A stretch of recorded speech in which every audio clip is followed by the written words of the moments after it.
નથી કરતો, આ કથા અગાઉ થઈ ચૂકી છે। કોઈ પણ વક્તા એમ નથી કહેતા કે આ કથા હું કહું છું। जब मैं था तो प्रभु नहीं, अब प्रभु है तो मैं नहीं।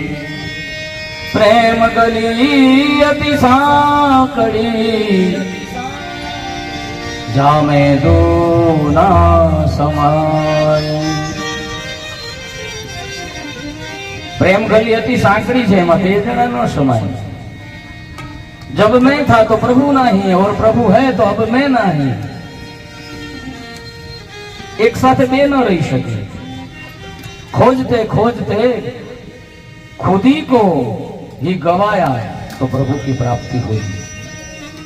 भगवान ની શોધમાં નીકળીએ અને પોતાને ગુમાવી દઈએ ને ત્યારે પ્રભુની પ્રાપ્તિ થાય છે।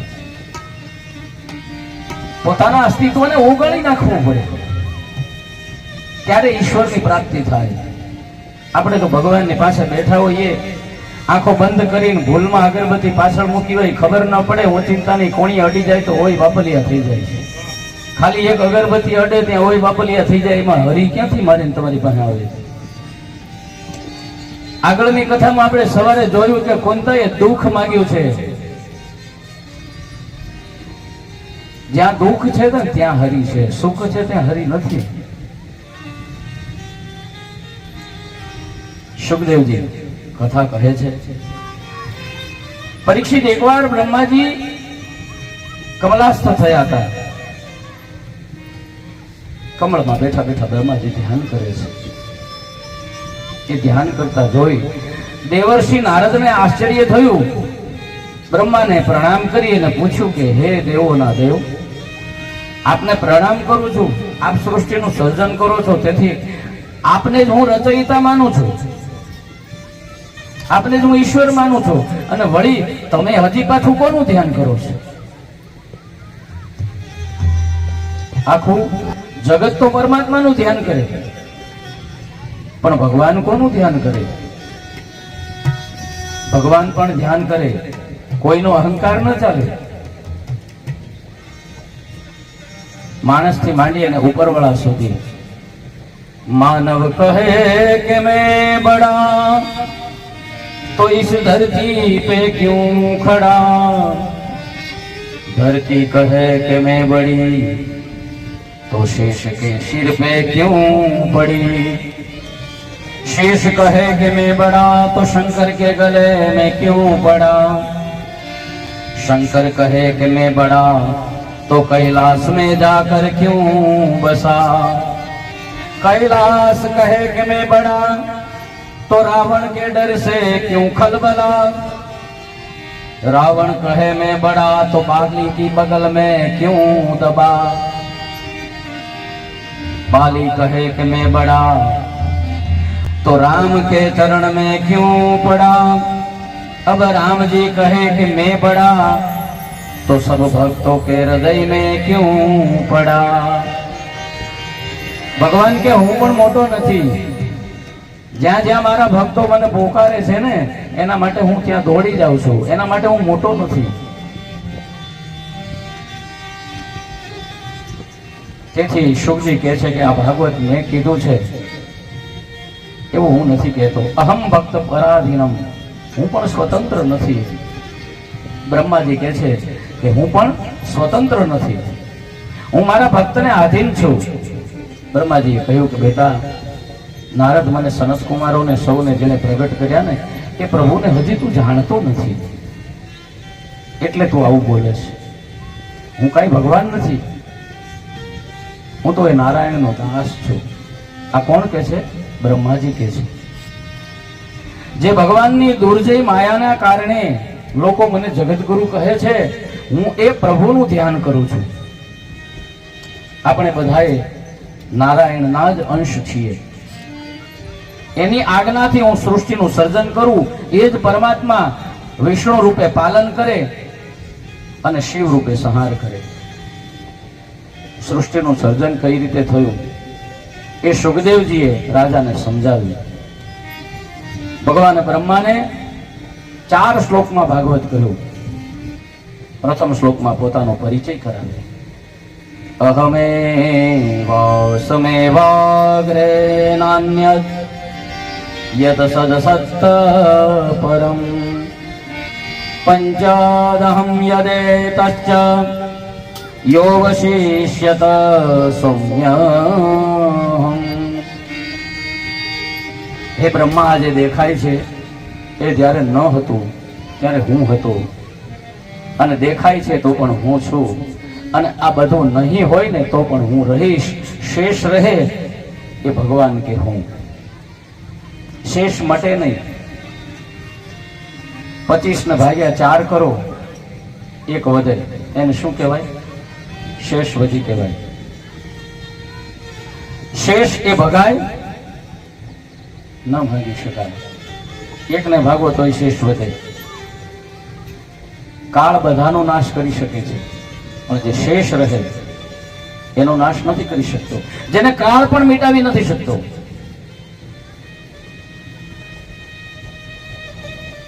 એટલે કે છે કે હું એટલે આદિ, મધ્ય અને અંતથી રહિત છું.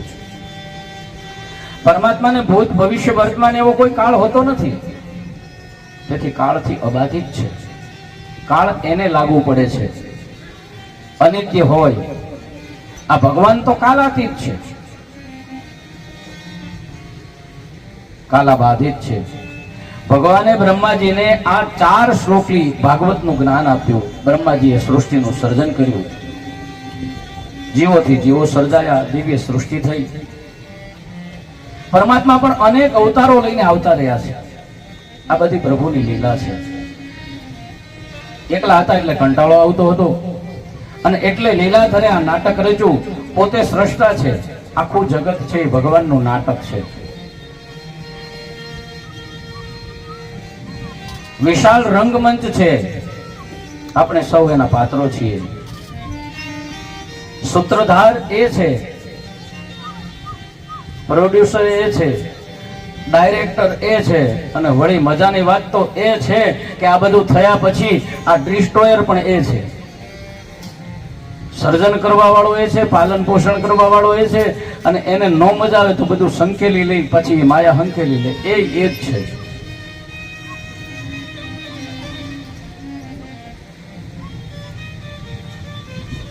કુપાત્રને દાન આપવાની ના પાડી છે.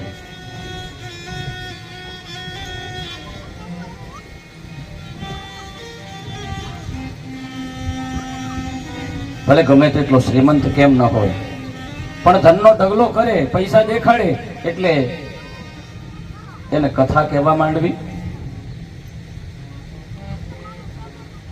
જ્યાં પાત્ર નથી ત્યાં ન પીરસાય. જ્ઞાન છે એ કોને અપાય? તો કે યોગ્ય પાત્ર મળે તો એને પીરસાય. અત્યારે ઉલટી ગંગા ચાલે છે. બાપજી 25 લાખ આપશો, કથા કરી દો. દિવસે જે સભા મંડપમાં કથા થતી હોય, રાત્રે એ જ કથા મંડપમાં જુગાર ને મદિરાપાન પણ થતો હોય છે. આ કળીકાળ છે. આ નજરે જોયેલી વાત કરું છું તમને, કે જ્યાં પૈસા છે અને પૈસા આપી દે એટલે કથા કરવા માંડવી. સામાન્ય ગંગા સતી પણ સમજાવીને ગઈ કે કુપાત્રની આગળ વસ્તુ ન વાવીએ પાનબાઈ, સમજીને રહીએ ચૂપ. અરે આવીને ભલે ધનનો ઢગલો કરે, ભલે હોય મોટો ભૂપ, એટલે શું કથા કહેવા માંડવી? એમાં કથાનો સાર જતો રહે છે. એટલે શુકજીએ કહેવું પડ્યું કે વિપ્રેર ભાગવતી વાર્તા કે હે જને જને કારિતા કણલો ભેન કથા સારસ્તો ગતઃ. કથાકારોએ, બ્રાહ્મણોએ જ્યારથી ધનના લોભથી ઘરે ઘરે અને જને જને કથા કરવા માંડી છે ને, ત્યારથી આ કથાનું મહાત્મ્ય જતું રહ્યું છે.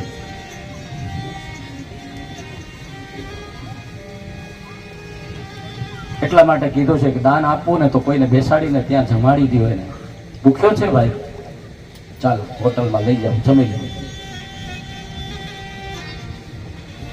રોકડા પૈસા આપ્યા પછી એમાંથી એ સિગરેટ પી જાય કે દારૂ પી જાય તો એ ફળ આપણને પણ મળવાનું છે.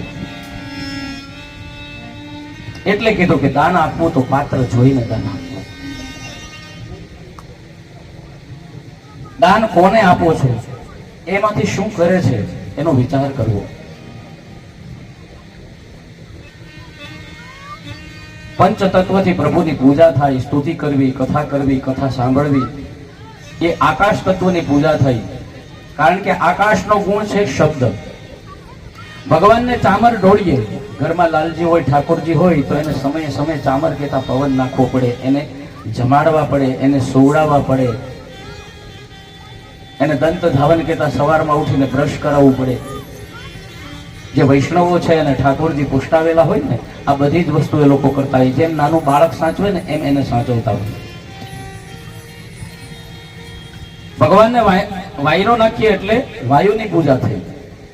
આરતી ને દીવો કરીએ એટલે એ તેજ તત્વની પૂજા થઈ.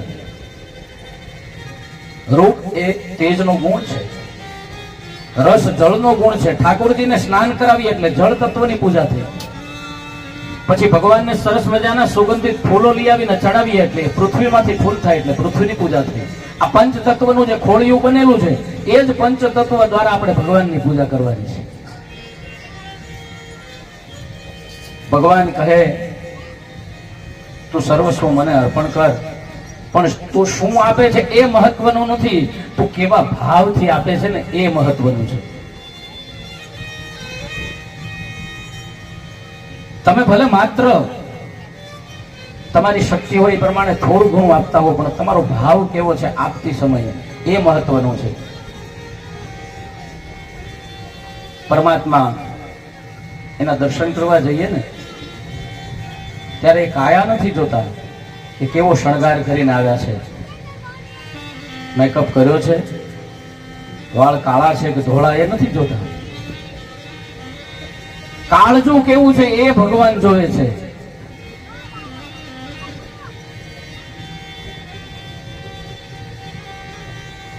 કાયા ગમે એટલી શણગારેલી હોય પણ કાળજું મેલું હોય તો ઈશ્વર રાજી નહીં થાય. એટલે કોઈ સંતે કહ્યું છે, મેલી ચાદર ઓઢ કે કેસે द्वार तुम्हारे आऊं, मैली चादर ओढ़ के कैसे द्वार तुम्हारे आऊं, है पावन परमेश्वर मेरे मन ही मन शर्माऊं, मेरी चादर ओढ़ के से द्वार तुम्हारे आऊं, मेरी चादर ओढ़ के से.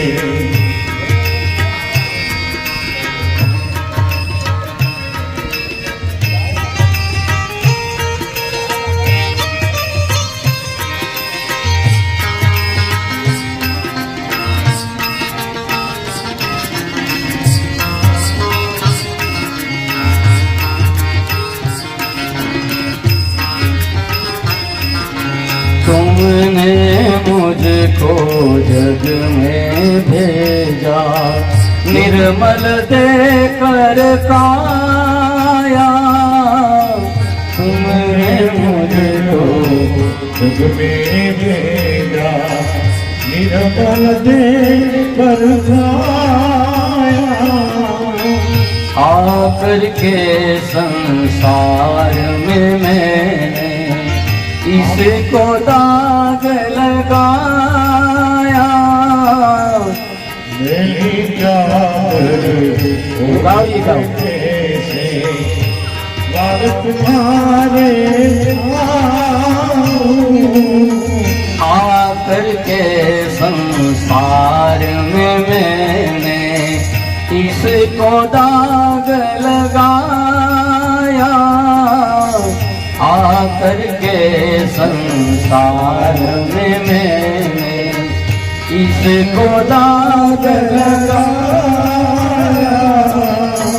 जन्म जन्म की मैली चादर, जन्म जन्म की मैली चादर कैसे दाग छुड़ाऊं मेरी चादर ओढ़ के कैसे द्वार तुम्हारे आऊं मेरी चादर ओढ़ के कैसे मेरी चादर ओढ़ के कैसे द्वार तुम्हारे आऊं मेरी चादर ओढ़ के कैसे। निर्मल वाणी हे भगवान તારી કૃપાથી મને નિર્મલ વાણી મળી છે અને છતાં મેં તારા ગુણગાન ગાયા છે नैन मूंद कर हे परमेश्वर कभी तुझको ध्याया नहीं मन वीणा की तारे टूटी अब क्या गीत सुनाऊं इन पैरों से चलकर तेरे मंदिर कभी न आया पग चालता હોય ને એટલે મેં સવારે કીધું તો 25 વર્ષ પછીથી ભક્તિની શરૂઆત કરી દેવી જોઈએ આપણે વાટ જોઈને બેહીએ કે 60 થાય ને પછી પણ 60 પછી તમારા ઘૂંટણ હાજા હશે કે નહીં એની તમને ખબર છે અથવા તો 60 સુધી જીવી શકવાના છે એની આપણને ખબર છે આ પરીક્ષિતને ખબર હતી કે 7 દિવસ સુધી મારો વાળ વાંકો નથી થવાનો બાકી મને ને તમને ખબર છે કે અહીંથી પાછા ઘરે જવું એટલે કાલ કરે સો આજ ને આજ કરે સો અબ સારો વિચાર જ્યારે આવે ને એને તરત અમલમાં મૂકી દેવાનો ખરાબ વિચાર આવે તો એના માટે વિચારવું પડે રાહ જોવી પડે ઘણું બધું કરવું પડે પણ સારો વિચાર આવે તો એને તરત અમલમાં મૂકી દેવાનો કારણ કે ત્યારે સમજી લેવાનું કે ઈશ્વર તમારી નજીક છે ત્યારે જ તમને સારો વિચાર આવે છે ઈશ્વર દૂર જાય ને તો જ ખરાબ વિચાર આવે ભગવાનનું સાનિધ્ય હોય ત્યાં સારા વિચારો આવે એમાં કોઈને પૂછવા ન જવાય કારણ કે કોઈ કોઈના માટે કંઈ કરતું નથી આ દેહના માટે આમાંથી મુક્ત થવા માટે તમે પોતે જ તમારું કલ્યાણ કરી શકો છો આ પગેથી ચાલીને ભગવાન તારા મંદિરે કોઈ દિવસ ન આવ્યો જ્યાં જ્યાં તારી પૂજા થતી હોય ત્યાં કવિ શીશ ન ઝુકાયા મેં મસ્તક પણ નથી ઝુકાયું પછી છેલ્લે હે હરિહર મેં હાર કે આયા અબ ક્યાં હાર ચડાવું હવે તો હું હારી ગયો હવે હું તને હાર ચડાવું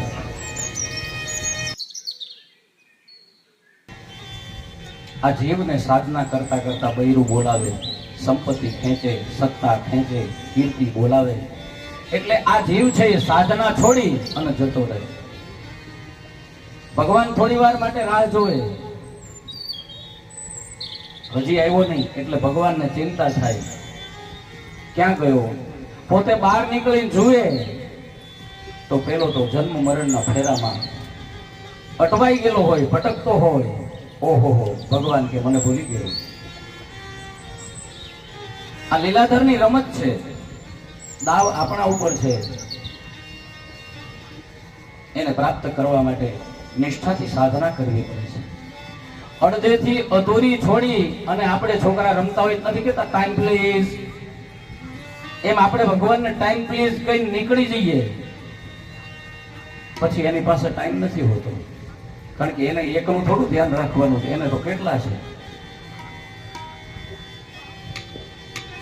નિષ્ઠા કેવી જોઈએ મારે જોવો છે અને તારે દેખાવું નથી અરે આજ તો કર ફેસલો કા હું નથી કા તું નથી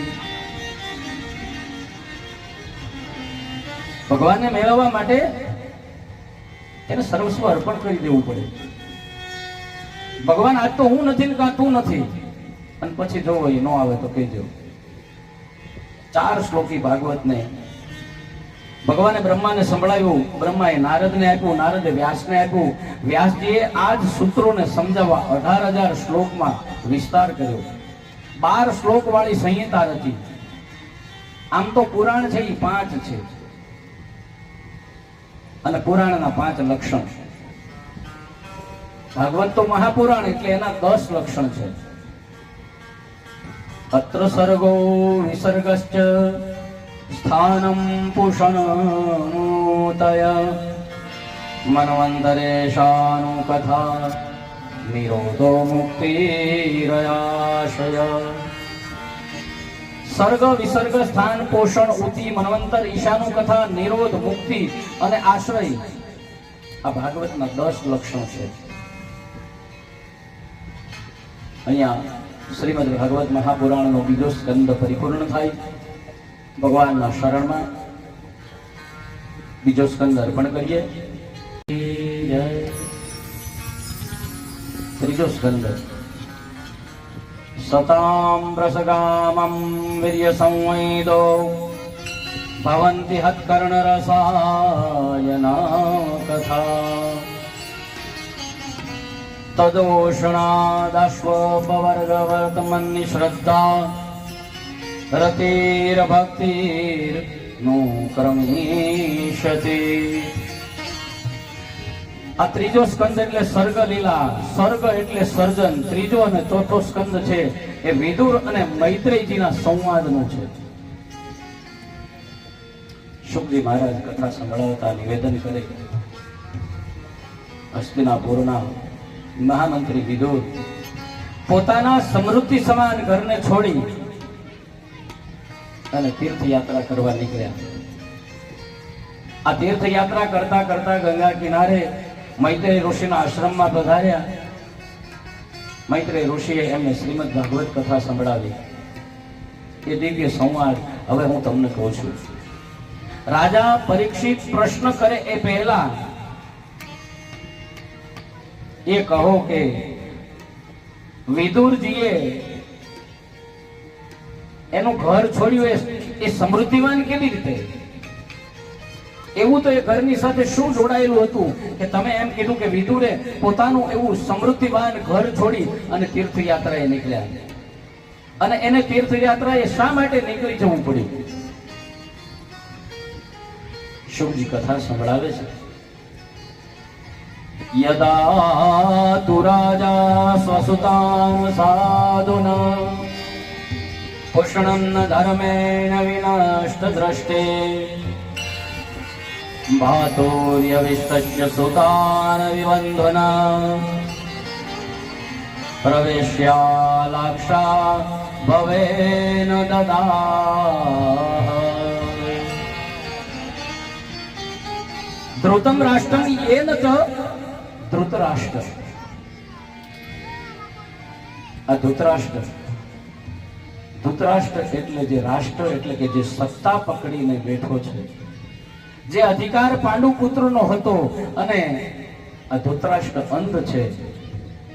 પતિવ્રતા હોવાને નાતે એના પતિ અંધ છે એટલે પત્ની ગાંધારી છે એ આંખે પાટો બાંધી અને પોતે અંધ થયા છે. જ્યાં મા બાપની પાસે દ્રષ્ટિ નથી ત્યાં સંતાનો દ્રષ્ટિ કેવી રીતે હોય? સંતાનોને દ્રષ્ટિ આપે કોણ? એના સંતાનો પણ અંધ છે. સાથી અધર્મેણ વિનિષ્ટ દ્રષ્ટિ, અધર્મના કારણે એની દ્રષ્ટિ છે વિનિષ્ટ થઈ છે. કૌરવો અધર્મથી પુષ્ટ થયા છે. અધર્મથી પુષ્ટ થાય એટલે એ નષ્ટ થાય. ધર્મ દ્રષ્ટિ આપે છે, અધર્મ અંધ બનાવે. આંખ હોય તો દ્રષ્ટિ હોવી જોઈએ. આ આંખ છે આખા વિશ્વને જોઈ શકે, પણ પોતાની આંખમાં કણું પડ્યું હોય તો એ બીજાને બતાવવી પડે. નહીતર આંખથી આખી દુનિયા આપણે જોઈ શકીએ, પણ એની આંખમાં સેજ અમથું કણું પડ્યું હોય તો પણ એ બીજાને બતાવવી પડે.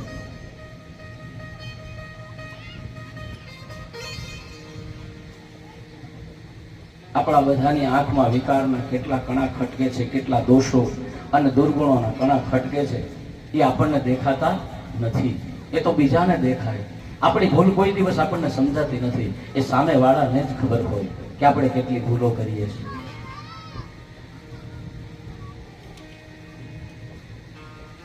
આમ જો આંખ ઉઘડે તો જીવન દિવ્ય બની જાય. આમ આંખ ઉઘડશે તેથી આપણે ખરા અર્થમાં જાગ્યા કહેવાઈએ. બાકી જાગીએ તો રોજ સવારે છીએ, પણ એ જાગૃતિ નથી. જાગૃતિની વ્યાખ્યા કંઈક જુદી છે. જાનિए तब ही जब जीव जागा, श्री राम जय राम जय राम। जानिए तब ही जब जीव जागा, श्री राम जय राम जय राम। जब सब विषय विलास विरागा, श्री राम जय राम जय जय राम। जब सब विषय विलास विरागा, श्री राम जय राम जय जय राम। जानिए तब ही जब जीव जागा, श्री राम जय राम जय जय राम। જ્યારે જીવ જાગે, આત્મા જાગે, ત્યારે સાચા અર્થમાં જાગ્યા કહેવાય, અને સાથે વિષય વિલાસ ભાગે અને વૈરાગી આવે ત્યારે જાગ્યા કહેવાય. કૌરવો પાંડવો જુગાર રમ્યા છે, પાંડવો હાર્યા, બધું જ હાર્યા. ભર સભામાં દુષ્ટ દુશાસન દ્રૌપદીના ચીર ખેંચે, હરિવસ્ત્ર બની અને દ્રૌપદીની લાજ રાખે, અને હજી આજે પણ સૌની લાજ ભગવાન થકી જ છે. આ જેને સમજાઈ જાય એની આબરૂ કોઈની જાતી નથી. નરસૈયા પાસે ક્યાં કઈ હતું, તોય નરસૈયાની આબરૂ કોઈથી ગઈ. પછી કુંવરબાઈનું મામેરું હોય કે શામળશાનો વિવાહ હોય કે હોંડીની વાત હોય, હે મારી હુંડી સ્વીકારો મહારાજ રે, શામળા ગિરધારી. મારી હુંડી સ્વીકારો મહારાજ રે, શામળા ગિરધારી. સ્વીકારો મહારાજ રે, શામળા ગિરધારી. મને એક જ તમારો આધાર રે, શામળા ગિરધારી.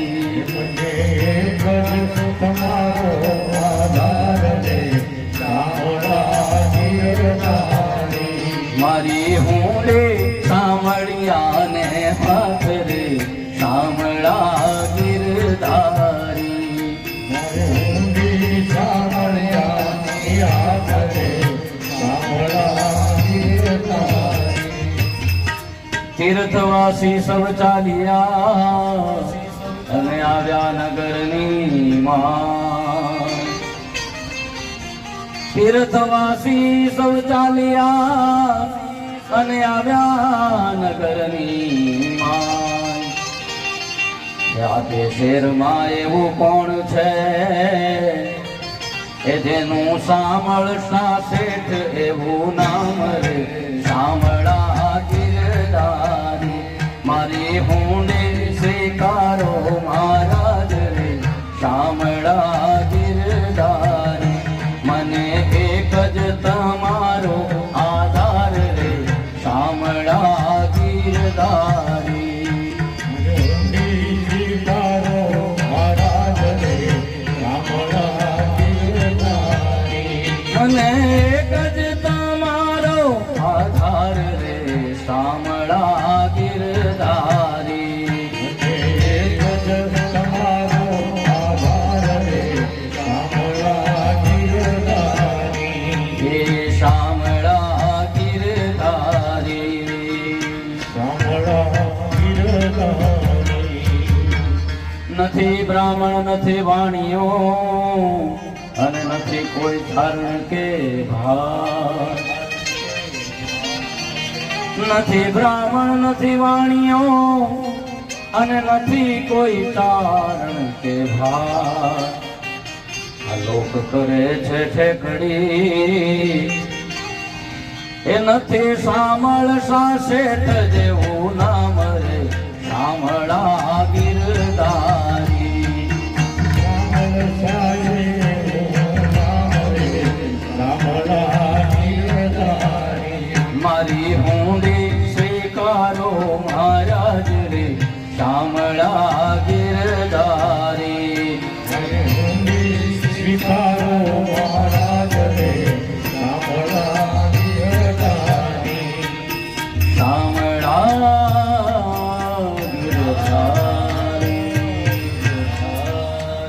આપ સૌ પરિચિત છો.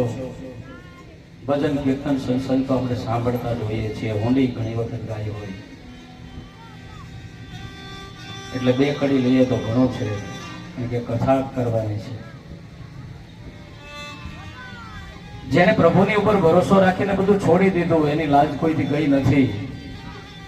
પણ આપણે હું કરું છું એવું પકડી રાખીએ એટલે આપણી લાજ જાય છે અને આપણા કામ અધૂરા રહે છે.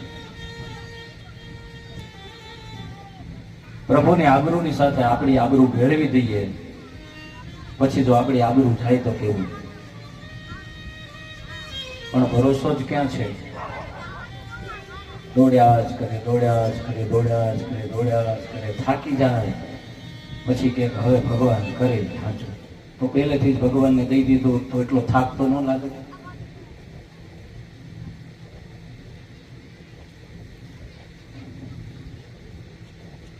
મારે ને તમારે કેટલી જરૂર છે? કોઈક રાજાએ જાહેર કર્યું કે જેને જમીન જોતી હોય ને હું આપું છું. સવારમાંથી દોડવાનું શરૂ કરવાનું, સૂર્ય ઉગે ત્યાંથી, અને સૂર્ય આથમે ને ત્યાં સુધીમાં એ પાછો આવી જાય. એ જેટલું દોડશે એટલી જમીન એને આપવામાં આવશે.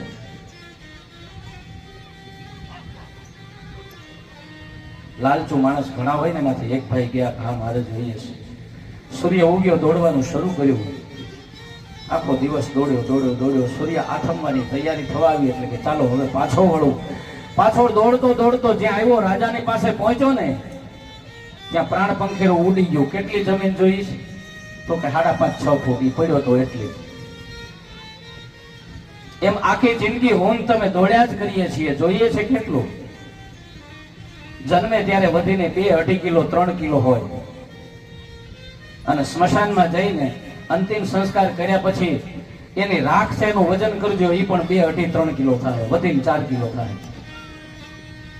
નહીતર એમાં કેટલા બધા ભેગા લાકડા પાયા છતાં એનું વજન એમાં આવી જાય. આ કોકને વળી પ્લેટો નાખેલી હોય તો કદાચ વજન વધી જાય, કારણ કે ઈ ઉપરથી નહોતું એવું ને, ઈ આપણું નાખેલું છે.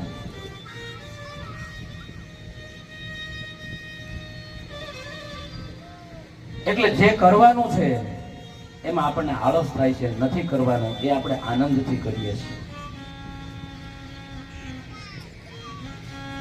કૌરવોએ પાંડવોને હેરાન કરવામાં કઈ બાકી નથી રાખ્યું. 12 વર્ષનો વનવાસ વિતાવીને પાછા આવ્યા. 13મું વર્ષ ગુપ્તવાસ રહેવાનું.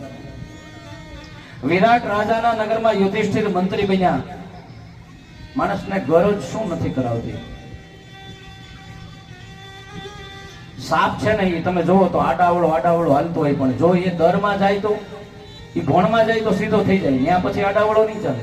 આ ગરજ માણસને શું નથી કરાવતી? ગરજ હી અર્જુન હિજર ભયોર, ગરજ હી ગોવિંદ ધેનુ ચરાવે, ગરહજી દ્રૌપદી દાસી ભૈયોર, ગરજ હી ભીમ રસોઈ પકાવે. ગુપ્તવાસમાં અર્જુન છે ને સખી દાસી બનવું પડ્યું, હિજડો બનવું પડ્યું. અને આ ગોવિંદ કે ભગવાન, એને પણ જો ગરજ હતી એટલે ગોકુળમાં આવીને ગાયો ચરાવી પડી. દ્રૌપદી દાસી થઈ, ભીમ છે રસોઈ પકાવે.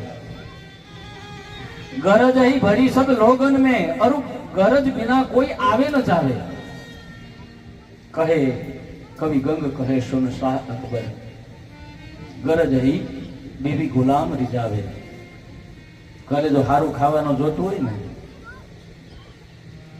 તો ઘરવાળીને રાજી કરવી પડે, નહીતર પછી અઠવાડિયે એક વખત રાજી ન કરો તો ખાવામાં તકલીફ થાય. स्वार्थ का व्यवहार जगत में, स्वार्थ का व्यवहार, बिना स्वार्थ कोई बात न पूछे, देखा खूब विचार जगत में, स्वार्थ का व्यवहार जगत में, स्वार्थ का व्यवहार. पुत्र कमा कर धन तुला है, પિતા કરે છે પ્યાર. દીકરો કમાઈને લાવતો હોય તો માતા એને પ્યાર કરે.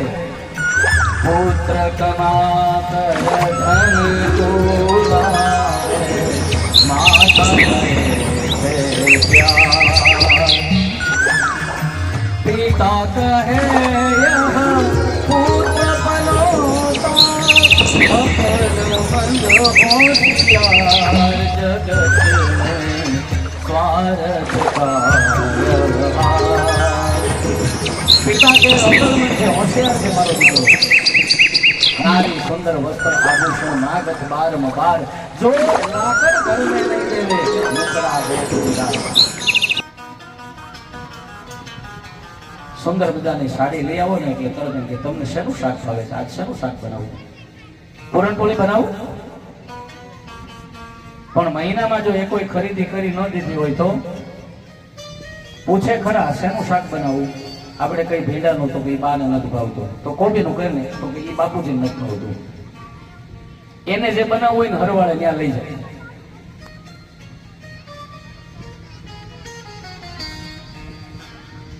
અને અત્યારે સમય પણ બહેનોનો જ છે. એક સમય આપણો હતો પુરુષોનો. બાકી અત્યારે કોઈ પણ ઘરમાં કોઈ એમ કહેતું હોય મારું ચાલે છે તો એ ખોટું. કોઈ એક રાજાએ નક્કી કર્યું કે જેનું ઘરમાં ચાલતું હોય ને એને મારે એક સરસ મજાનો ઘોડો આપવો છે.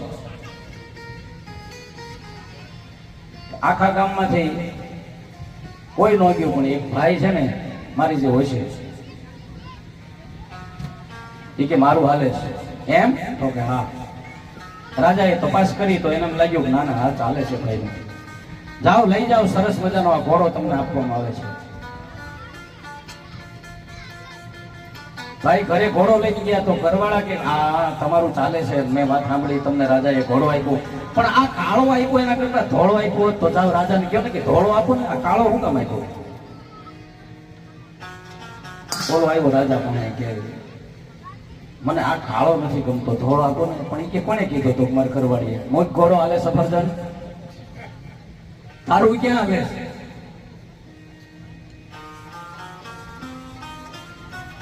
ગરજ માણસને શું કરાવે છે. આપણી વાત એ હતી સમાજમાં જેટલા વાંકા ચાલતા હોય ને એ પણ ગરજ આવે એટલે સીધા થઈ જાય. આટલું યુદ્ધ કર્યું, આટલું આટલું સહન કર્યું, અને પાંડવોએ આશા રાખી હતી કે રાજ કરીશું, પણ અંતે શું થયું તો કે હેમાળે હાડ કાઢવા પડ્યા. કુરુક્ષેત્રમાં કુંતા સુતોને વિભ્રમ હતો, પણ સિંહાસને ચડવા ગયા તો પગની હેમાળો હતો. માણસ આશા કેવી કરે અને પરિણામ કેવું મળે. અરે નિંદ્રા હતી લંકેશને, અને સીતા તણું સપનું હતું, પણ જોયું ગાડી આંખ ત્યાં તો બાણ રાઘવનું હતું, બાણ રાઘવનું હતું. અરે ઉદધી તીરે દાનવ દાનવનું ટોળું મળી અને હસતું હતું. અને કોઈ પૂછજો જય શિવને કે સાગર મધ્યો ત્યાં શું હતું. સપનું હતું પ્રભુતા તણું, અને પ્રભુતા એને પંથે પડ્યો, એ પણ મળવા જતા પ્રભુતા એને હિરણા કશ્યપને દર્શક મળ્યો. સુતને શિરે ખતરો ઢાળ્યા એમ આ અંધને લાગ્યું હતું, પણ હે તે પસાર્યો હાથ ત્યાં મોભી માથું હતું. અરે દુર્યોધન ખોળે સદા સતી દ્રૌપદી જાણી હતી, પણ જાગીને જોવા જતા એ ગદા વૃકોદર તણી હતી. આપણે વિચારીએ છીએ કાંઈ થાય છે. 13મું વર્ષ ગુપ્તવાસ પૂર્ણ કરી પાંડવો પાછા ફર્યા છે. રાજમાં પોતપોતાનો ભાગ માંગ્યો છે. કૌરવોએ પછીને ના પાડી દીધી.